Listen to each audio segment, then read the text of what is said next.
جب تک اس پہ بات نہ کی جائے تو بہت سے لوگوں کی گمراہی کا خطرہ ہے۔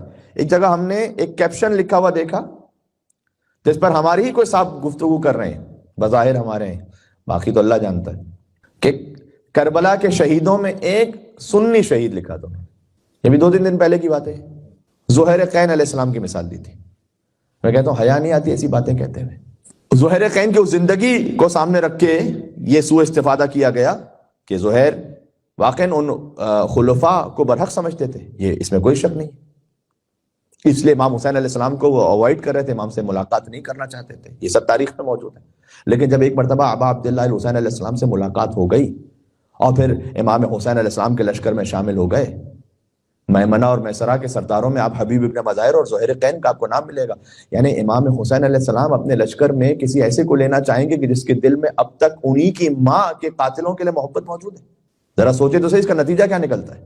میرے لیے تمام مسلمان بھائی محترم ہیں، لیکن میں بات یہ کرنا چاہ رہا ہوں کہ اس سے تو پھر یہ جملہ بھی کہہ دیجئے کہ جب حضرت حر آئے ہیں وہ یزید کے لشکر سے آئے نا، تو کیا کوئی جملہ کہنا بجا ہے کہ امام حسین علیہ السلام کے لشکر میں تو یزیدی بھی شامل تھے؟ نعوذ باللہ من ذالک۔ ارے وہ یزیدیت کو چھوڑ کر آئے ہیں امام حسین کے پاس، وہ یزیدی رہتے ہوئے تھوڑی ہے امام حسین کے لشکر میں، اپنے آپ کو بدل کر آئے ہیں امام حسین علیہ السلام کے پاس۔ یعنی بعد میں تو صرف یہی ایک بات رہ جاتی ہے کہ اچھا ٹھیک ہے، اس کا مطلب ہے کہ ہم کمپرومائز کر لیں سیدہ کونین سلام اللہ علیہا کی شہادت پر، کہ حتیٰ امام حسین کے لشکر میں اگر کوئی ایسا شامل ہو گیا کہ جس کے دل میں قاتلین حضرت زہرا کے لیے احترام موجود ہے، اسی کو سنی کہتے ہیں۔ اور کسے سنی کہتے ہیں؟ تو پھر آپ یہ ایام فاطمیہ کیوں کر رہے ہیں؟ پھر امام حسین علیہ السلام کو کیا منہ جواب دیں، کیا دکھائیں گے وہ؟ پھر بات یہ کی جاتی ہے کہ مجلس میں کوئی ایسی بات نہ کر دیجئے جس سے آنے والے کوئی ہور کا راستہ نہ رک جائے، وہ ہرٹ نہ ہو جائے۔ میرے بھائی جو ہور ہوتا ہے نا وہ رکتا نہیں ہے، وہ پوری حقیقت تولا تبرہ کو سمجھ کر حسین کے لشکر میں آتا ہے۔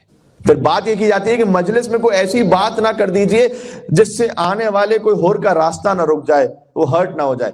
میرے بھائی جو ہور ہوتا ہے نا وہ رکتا نہیں ہے، وہ پوری حقیقت تولا تبرہ کو سمجھ کر حسین کے لشکر میں آتا ہے۔ بات واضح ہو رہی ہے؟ امام حسین علیہ السلام کے لشکر میں کوئی آ رہا ہے تو وہ جانتے بوجھتے آ رہا ہے، وہ جانتا ہے کہ امام حسین علیہ السلام کا نظریہ اور عقیدہ کیا ہے اور ان کے بابا نے کیا کچھ کہا ہے ان لوگوں کے لیے جنہوں نے سیدہ کونین پر ظلم کیا۔ بس میں بات یہ کہنا چاہتا ہوں کہ کم از کم اپنے ہاتھ اپنے ایمان کو بچا کے رکھیں۔ سبحان اللہ، ہور گھیر کر حسین کو لائے تھے کربلا، ہور گھیر کر لائے تھے نا امام حسین کو، تو اب جب ہور گھیر کر لائے